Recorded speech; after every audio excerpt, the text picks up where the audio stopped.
Lucas capítulo 10, versículo 29.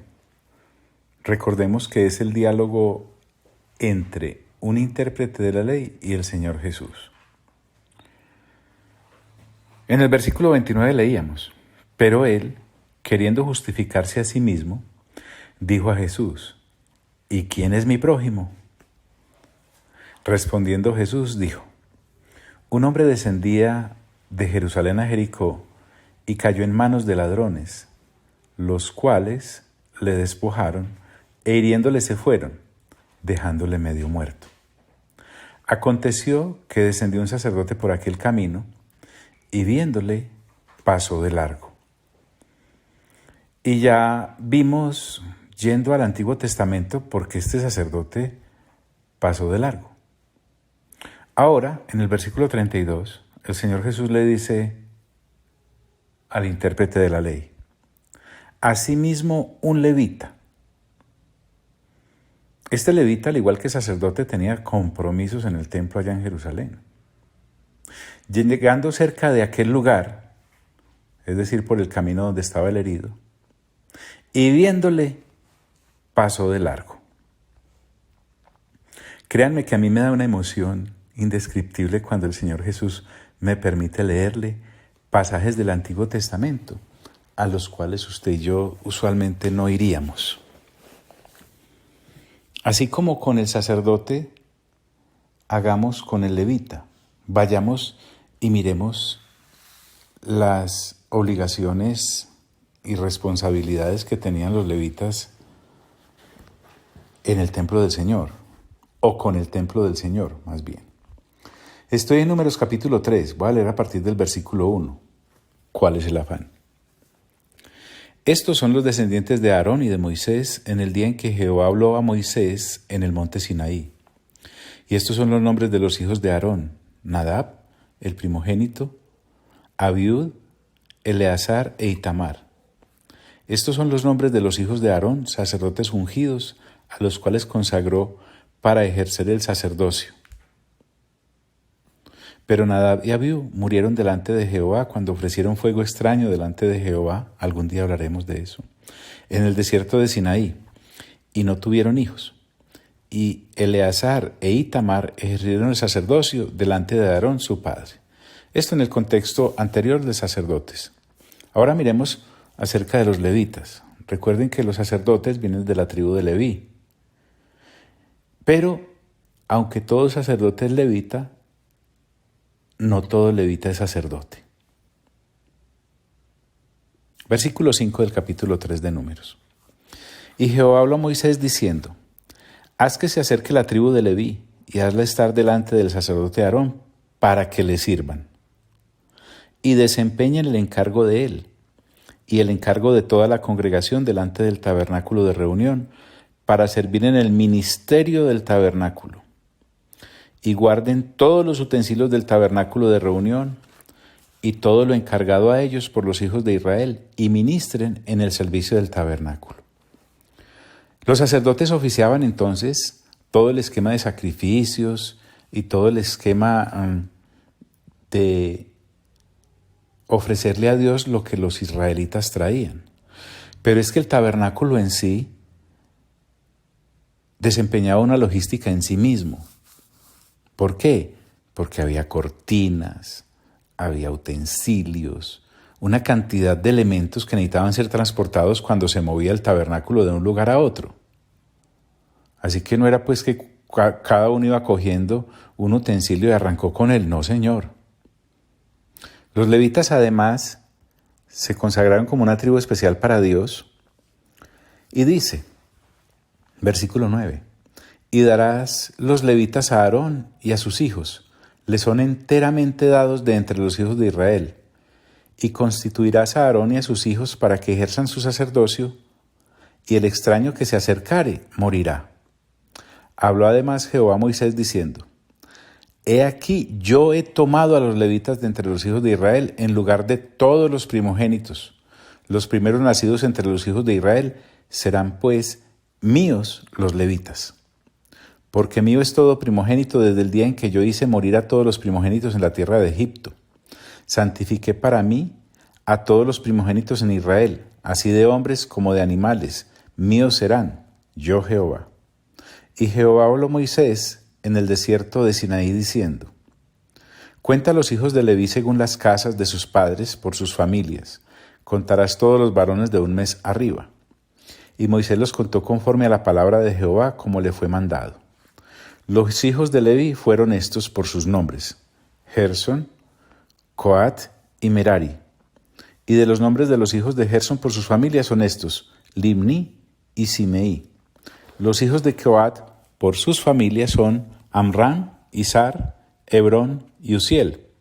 Y los hijos de Merari por sus familias, Malí y Musí. Estas son las familias de Leví, según las casas de sus padres. De Gersón era la familia de Limni y de Simeí. Estas son las familias de Gersón. Los contados de ellos, conforme a la cuenta de todos los varones de un mes arriba, los contados de ellos fueron 7,500.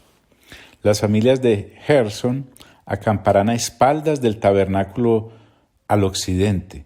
Eso no era pues que iban acampando donde más les gustara. Hasta en eso tenían que obedecer el lugar que Dios les asignara.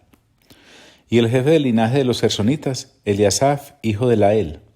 A cargo de los hijos de Gersón en el tabernáculo de la reunión estarán el tabernáculo, la tienda y su cubierta, la cortina de la puerta del tabernáculo de reunión, las cortinas del atrio y la cortina de la puerta del atrio que está junto al tabernáculo y junto al altar alrededor, asimismo sus cuerdas para todo su servicio.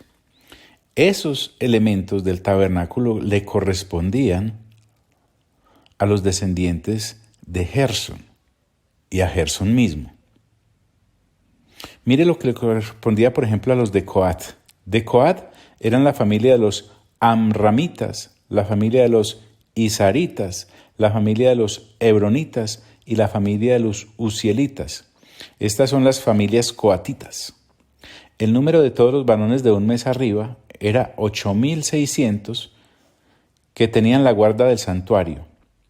Las familias de los hijos de Coat acamparán al lado del tabernáculo al sur. Y el jefe del linaje de las familias de Coat, Elisafán, hijo de Uziel. A cargo de ellos estarán el arca, la mesa, el candelero, los altares, los utensilios del santuario con que ministran y el velo con todo su servicio. Y el principal de los jefes de los levitas será Eleazar, hijo del sacerdote Aarón, jefe de los que tienen la guarda del santuario. De Merari era la familia de los Malitas y la familia de los Musitas.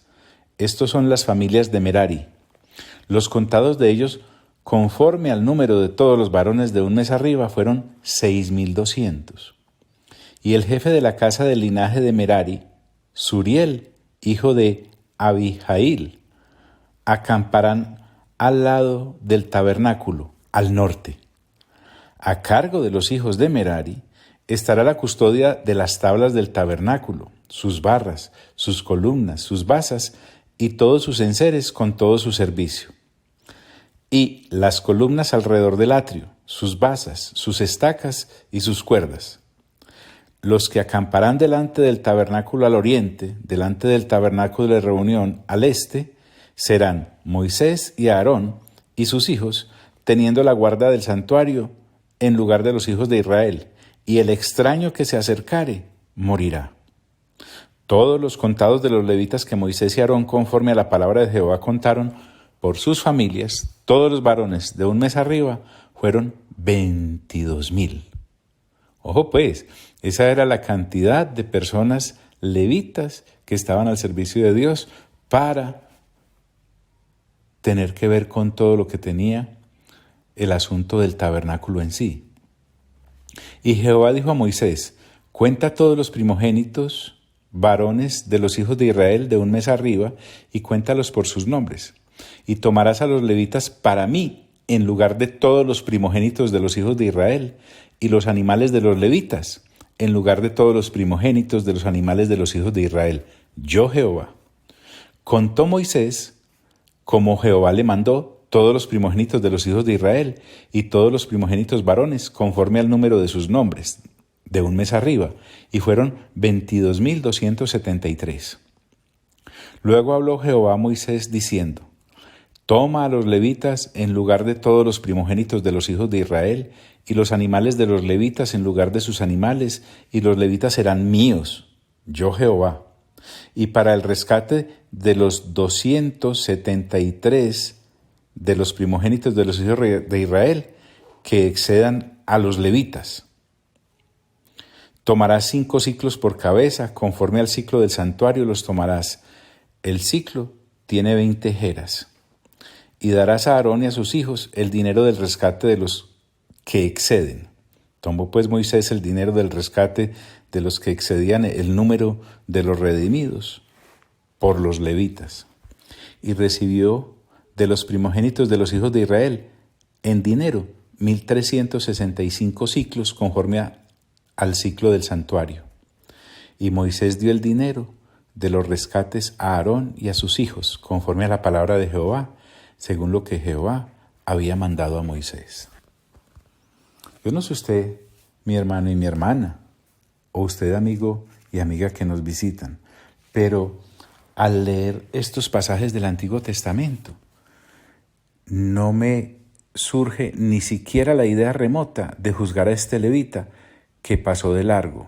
¿Por qué? Porque es que ellos tenían una serie de compromisos que, como ustedes ven, Dios consagró detalladamente en las Sagradas Escrituras, lo cual me lleva a pensar que cuando Él vio a ese hombre ahí tirado y lo comparó con todo el peso de responsabilidad que tenía, con razón siguió de largo.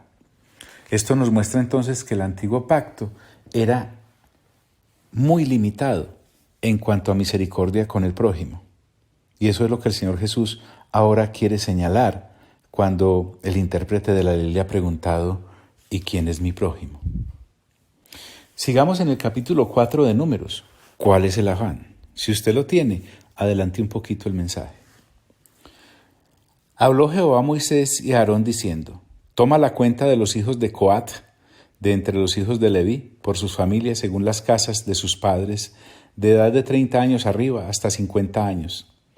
Todos los que entran en compañía para servir en el tabernáculo de reunión. El oficio de los hijos de Coat en el tabernáculo de reunión, en el lugar santísimo, será este. Oiga pues, cuando haya de mudarse el campamento, vendrán a Aarón y sus hijos y desarmarán el velo de la tienda y cubrirán con él el arca del testimonio y pondrán sobre ella la cubierta de pieles de tejones y extenderán encima un paño todo azul y le pondrán sus varas. Sobre la mesa de la proposición extenderán un paño azul y pondrán sobre ella las escudillas, las cucharas, las copas y los tazones para libar, y el pan continuo estará sobre ella. Y extenderán sobre ella un paño carmesí y lo cubrirán con la cubierta de pieles de tejones y le pondrán sus varas. Tomarán un paño azul y cubrirán el candelabro del alumbrado, sus lamparillas, sus despabiladeras, sus platillos y todos sus utensilios del aceite con que se sirve. Y lo pondrán con todos sus utensilios en una cubierta de pieles de tejones y lo colocarán sobre unas parihuelas. Sobre el altar de oro extenderán un paño azul y lo cubrirán con la cubierta de pieles de tejones y le pondrán sus varas. Y tomarán todos los utensilios del servicio de que hacen uso en el santuario y los pondrán en un paño azul y los cubrirán con una cubierta de pieles de tejones y los colocarán sobre las parihuelas. Quitarán la ceniza del altar y extenderán sobre él un paño de púrpura y pondrán sobre él todos los instrumentos de que se sirve, las paletas, los garfios, los braseros y los tazones, todos los utensilios del altar, y extenderán sobre él la cubierta de pieles de tejones y le pondrán además las varas. Y cuando acaben a Aarón y sus hijos de cubrir el santuario y todos los utensilios del santuario, cuando haya de mudarse el campamento, vendrán pues de ellos los hijos de Coat, vendrán después de ellos los hijos de Coat para llevarlos, pero no tocarán cosa santa, no sea que mueran. Estas serán las cargas de los hijos de Coat en el tabernáculo de reunión. Pero a cargo de Eleazar, hijo del sacerdote Aarón, estará el aceite del alumbrado, el incienso aromático, la ofrenda continua y el aceite de la unción, y el cargo de todo el tabernáculo y de todo lo que está en él, del santuario y de sus utensilios. Habló también Jehová a Moisés y a Aarón diciendo: No haréis que perezca la tribu de las familias de Coat de entre los levitas, para que cuando se acerquen al lugar santísimo vivan y no mueran, haréis con ellos esto. Aarón y sus hijos vendrán y los pondrán a cada uno en su oficio y en su cargo. No entrarán para ver cuando cubran las cosas santas, porque morirán. Además habló Jehová a Moisés diciendo: Toma también el número de los hijos de Gersón, según las casas de sus padres por sus familias, de edad de 30 años arriba hasta 50 años los contarás, todos los que entran en compañía para servir en el tabernáculo de reunión. Este será el oficio de las familias de Gersón para administrar y para llevar. Llevarán las cortinas del tabernáculo, el tabernáculo de reunión, su cubierta, la cubierta de pieles de tejones que está encima de él, la cortina de la puerta del tabernáculo de reunión, las cortinas del atrio, la cortina de la puerta del atrio que está cerca del tabernáculo y cerca del altar alrededor, sus cuerdas y todos los instrumentos de su servicio y todo lo que será hecho para ellos. Así servirán.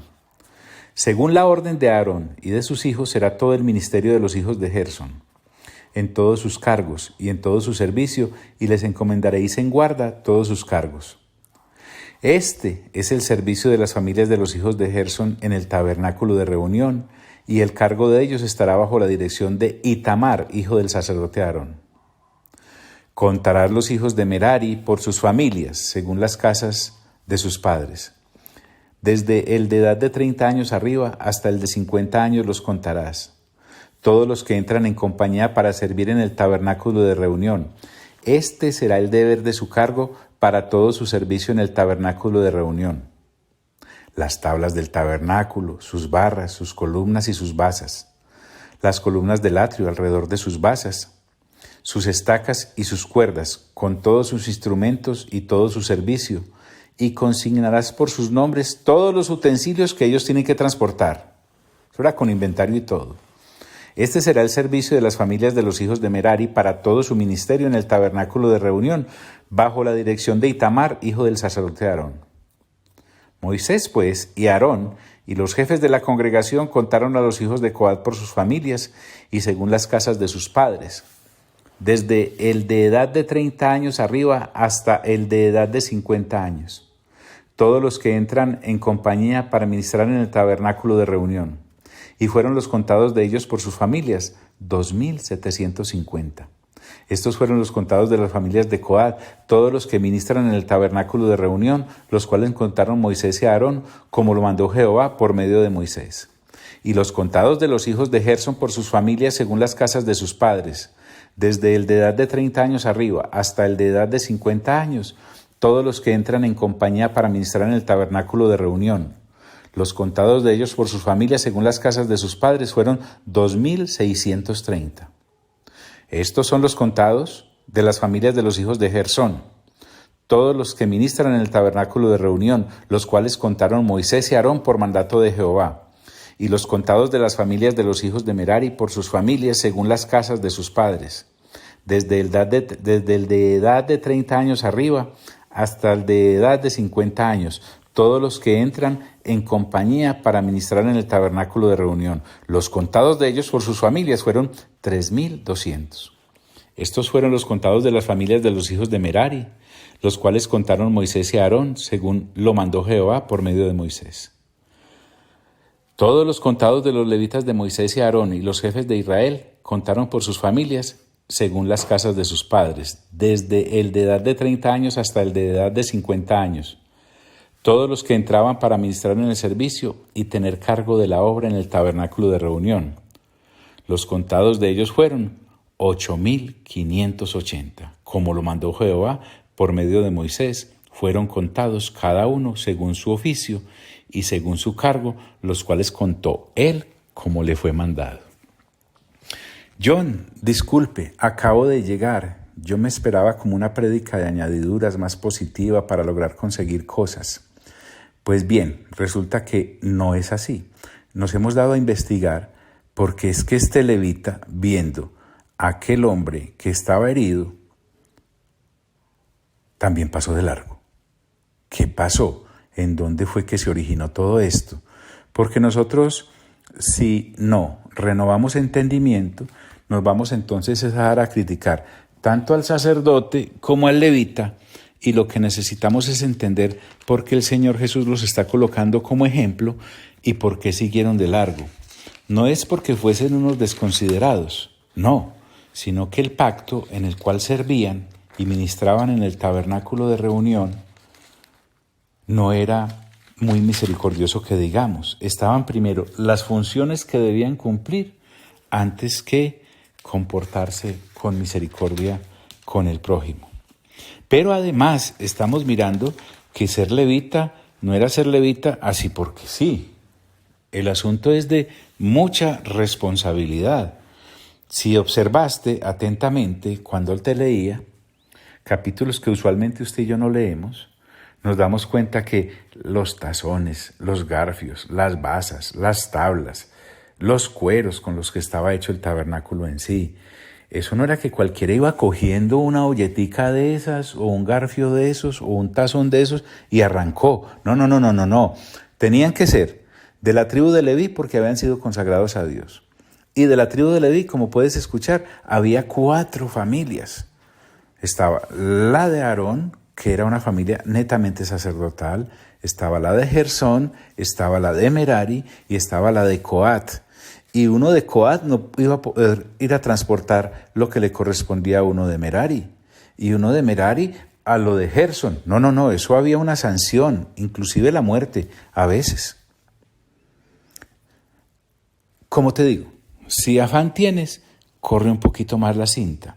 Porque ahora voy a ir a Números capítulo 8 y te voy a leer juiciosamente del versículo 5 en adelante hasta el 26.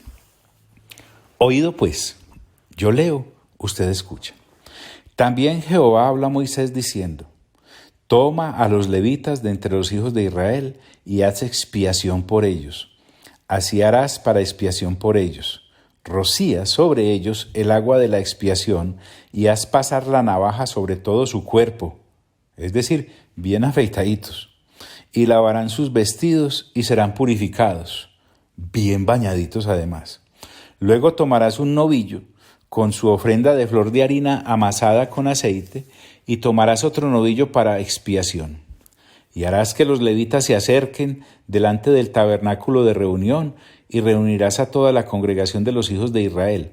Y cuando hayas acercado a los levitas delante de Jehová, pondrán los hijos de Israel sus manos sobre los levitas y ofrecerán a Aarón los levitas delante de Jehová en ofrenda de los hijos de Israel y servirán en el ministerio de Jehová.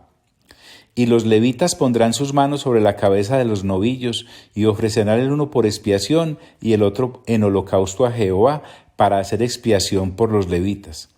Y presentarás a los levitas delante de Aarón y delante de sus hijos y los ofrecerás en ofrenda a Jehová. Así apartarás a los levitas de entre los hijos de Israel y serán míos los levitas. Después de eso, vendrán los levitas a ministrar en el tabernáculo de reunión, serán purificados y los ofrecerás en ofrenda, porque enteramente me son dedicados a mí los levitas de entre los hijos de Israel, en lugar de todo primogénito, en lugar de todo primer nacido, los he tomado para mí en lugar de los primogénitos de todos los hijos de Israel.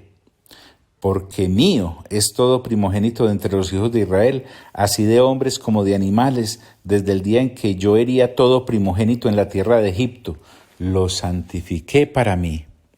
Y he tomado a los levitas en lugar de todos los primogénitos de los hijos de Israel. Y yo he dado en don los levitas a Aarón y a sus hijos de entre los hijos de Israel, para que ejerzan el ministerio de los hijos de Israel en el tabernáculo de reunión y reconcilien a los hijos de Israel, para que no haya plaga en los hijos de Israel al acercarse los hijos de Israel al santuario. Y Moisés y Aarón y toda la congregación de los hijos de Israel hicieron con los levitas conforme a todas las cosas que mandó Jehová a Moisés acerca de los levitas. Así hicieron con ellos los hijos de Israel. Y los levitas se purificaron y lavaron sus vestidos, y Aarón los ofreció en ofrenda delante de Jehová, e hizo Aarón expiación por ellos para purificarlos. Así vinieron después los levitas para ejercer su ministerio en el tabernáculo de reunión delante de Aarón y delante de sus hijos, de la manera en que mandó Jehová a Moisés acerca de los levitas, así hicieron con ellos. Luego habló Jehová a Moisés diciendo: los levitas de 25 años arriba entrarán a ejercer su ministerio en el tabernáculo de reunión, pero desde los 50 años cesarán de ejercer su ministerio y nunca más lo ejercerán.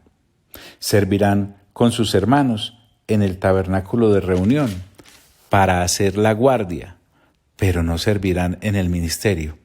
Así harás con los levitas en cuanto a su ministerio.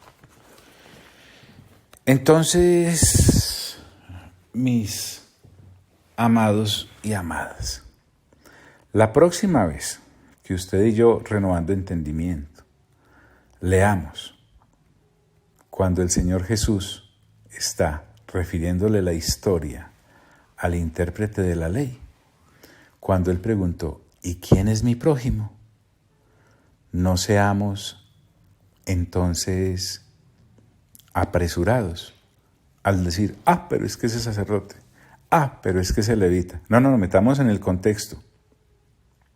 Respondiendo Jesús dijo: un hombre descendía de Jerusalén a Jericó y cayó en manos de ladrones, los cuales le despojaron e hiriéndole se fueron, dejándole medio muerto. Aconteció que descendió un sacerdote por aquel camino y viéndole pasó de largo. Y ya entendimos pues muy bien por qué, ¿o no? Después de leer en el Antiguo Testamento acerca de lo que implicaba ser sacerdote en aquel tabernáculo, antes no corrió. Asimismo, un levita, llegando cerca de aquel lugar y viéndole, pasó de largo. Y hemos leído 3 extensos pasajes del Antiguo Testamento acerca de todo el protocolo, todo el rito, todo lo que se desplegaba alrededor de ser levita, y antes con razón siguieron. Ellos estaban siendo leales al antiguo pacto. Y el Señor Jesús está hablándole muy serio a este hombre que le ha preguntado acerca de quién es su prójimo. Pero miren, aprovechemos. El Señor Jesús continúa y dice: pero un samaritano. Recordemos, como ya aprendimos en Juan capítulo 4, que samaritanos y judíos se odiaban. Pero es interesante que un samaritano es el escogido por Jesús para su historia. Pero un samaritano que iba de camino, al igual que el sacerdote y el levita. Pero vamos a ver que este samaritano no tenía sobre sus hombros el peso del compromiso del sacerdote y del levita. Que iba de camino, vino cerca de él. ¿De quién? Del herido. No olvidemos pues al herido que lo tenemos ahí todavía tirado sangrando. Los estudiosos coinciden que el herido era judío. Así que el hecho de que el samaritano se le acerque también era algo. Si aquella mujer casi no le da agua al Señor Jesús, a propósito, el pasaje no nos dice si le dio agua o no, cuando allá leemos en Juan capítulo 4. Vino cerca de él y viéndole, como le vio el sacerdote y el levita, fue movido a misericordia. Qué interesante. A pesar de la lucha étnica que había en su corazón, en su mente, a pesar de la lucha religiosa, porque recuerde que la mujer había hablado con el Señor Jesús y le había dicho que los judíos adoraban en un monte y ellos en otro. pesar de la diferencia social que pesaba porque los samaritanos eran considerados ciudadanos o seres humanos como de quinta o sexta, tal vez de décima clase por parte de los judíos. En fin, a pesar de todo eso, viendo al hombre herido, fue movido a misericordia y acercándose. Aquí encontramos entonces un hombre que se aleja de su comodidad personal, porque es que eso es lo que hay que hacer cuando me quiero acercar a la desgracia del prójimo herido. Dice que vendó sus heridas, sangrantes.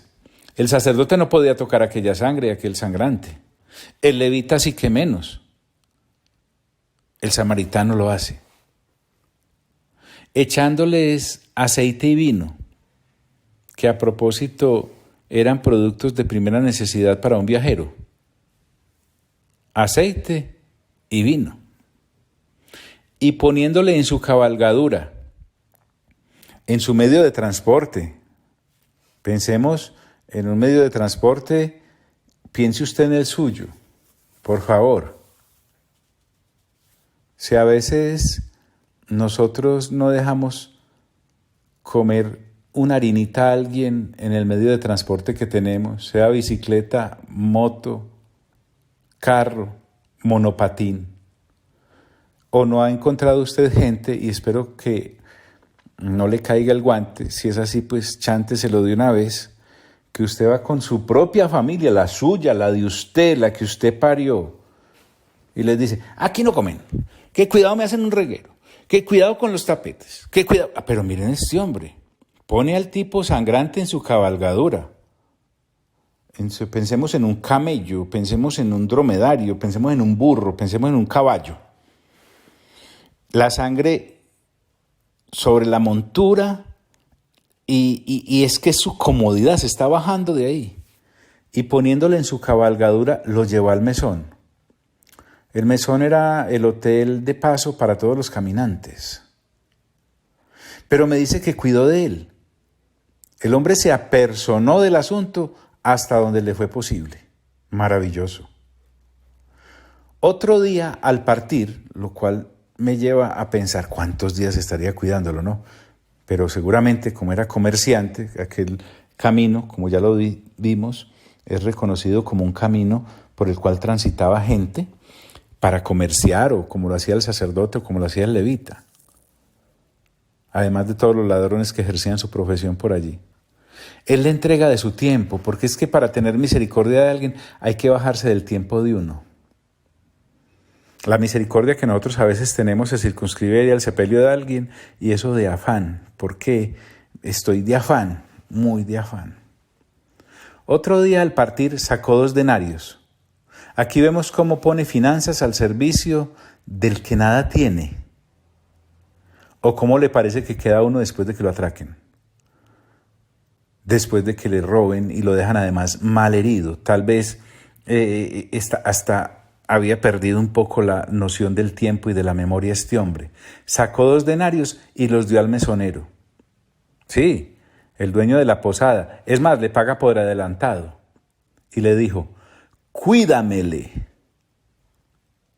Ese cuídamele es, me responsabilizo de él. Me apropio de este asunto que podría ser ajeno. Y agrega, y todo lo que gastes de más, o sea que además de entregar su dinero, está asumiendo una deuda por posibles gastos adicionales, y todo lo que gastes de más, yo te lo pagaré cuando regrese. Se ve que el hombre era cliente de la posada. Bien. Escuche. Hablando de esto, se me vienen 2 ejemplos actuales, para que no nos vayamos allá hace 2000 años, y cercanos. A nuestra congregación local asistí ahorita con Leo, su esposo. Ella una escultora y él un físico de profesión, de esos que hacen todas esas fórmulas de física y vainas. Pero ahorita tiene una característica. Ella es de las que para en cada semáforo a hablar con el que está pidiendo ahí limosna, no solamente le da limosna. Ahorita tiene la característica de que toma ese mendigo, sea cual sea su estado, su olor, y se lo lleva para la casa. Oiga bien, ella lo baña, le da de comer, le da ropa y lo despacha con plática. Y te estoy hablando de que lo lleva a su casa, en su baño, en donde, si es necesario, le afeita. Eso es extraordinario, lo que ella hace. Otro ejemplo, la pastora Ruth, nuestra amada pastora. Ella ve un accidente. A veces vamos todos juntos después de un servicio, por ejemplo, que está uno agotado, cansado, en fin. Ella ve un accidente y nos hace parar. Se baja, llueva, trueno, relampaguee, y empieza a orar por los heridos y con los heridos, porque ella los lleva al Señor por si de heridos pasan a muertos. Es de las que se para ahí y espera la ambulancia. Y si es necesario, los monta al carro y los lleva. Y vuelvo y te digo, y uno que no tolera que alguien así sea de la familia coma en el carro, que porque se la llena de harinas. Bueno, y te daría muchos más ejemplos. Muchos más ejemplos. Lo que quiero decirte no es para que te sientas culpable, sino para que reflexiones hasta dónde va la misericordia, porque la misericordia nuestra a veces es muy selectiva, demasiado selectiva. Demasiado selectiva. Ahora el Señor Jesús concluye la historia y le pregunta al intérprete de la ley: ¿quién pues de estos tres, es decir, del sacerdote, el levita y el samaritano, te parece que fue el prójimo del que cayó en manos de los ladrones? El Señor Jesús le está diciendo al intérprete de la ley: evaluemos la historia que te acabo de contar. ¿Quién fue el prójimo de ese herido que cayó en manos de ladrones y lo dejaron medio muerto? A ver, dígame quién. Él, el intérprete de la ley, dice: el que usó de misericordia con él. ¿Cómo será que el intérprete de la ley, que es judío, no fue capaz de decir siquiera samaritano? Dijo: el que usó de misericordia con él, así como rastrilladito. ¿Lo puede observar? Ojo pues, que no estamos hablando solo de una historia. Con esto el Señor Jesús además nos explica la gran diferencia entre el antiguo pacto y el nuevo pacto. Y el nuevo pacto. Entonces Jesús le dijo, podría usted decirle de lado, ay. Le dice: ve y haz tú lo mismo. Ve y haz tú lo mismo. Tremendo. ¿Saben qué? Dejemos ahí por hoy, que este asunto tiene más tela para cortar y lo haremos en la próxima. Ahora, quiero que notes algo. El intérprete de la ley le pregunta al Señor Jesús: oiga pues, ¿y quién es mi prójimo? Allá en el versículo 29. Y con la historia que el Señor Jesús le ha contado al intérprete de la ley y a nosotros de paso, nos está diciendo que la pregunta tal vez está mal formulada. La pregunta debería haber sido: ¿y yo soy el prójimo de quién? No es ¿quién es mi prójimo? Porque es que cuando yo digo ¿quién es mi prójimo?, puedo ser selectivo y decir a unos sí y a otros no. Pero cuando el Señor Jesús cuenta la historia, da la vuelta y lo que está haciéndonos reflexionar es: ¿de quién soy yo el prójimo? Amado Padre Celestial, a ti sea toda la gloria. Amado Señor Jesús, a ti sea toda la honra. Amado Espíritu Santo, a ti sea todo el honor. Y a los tres, por los siglos de los siglos de los siglos. Amén.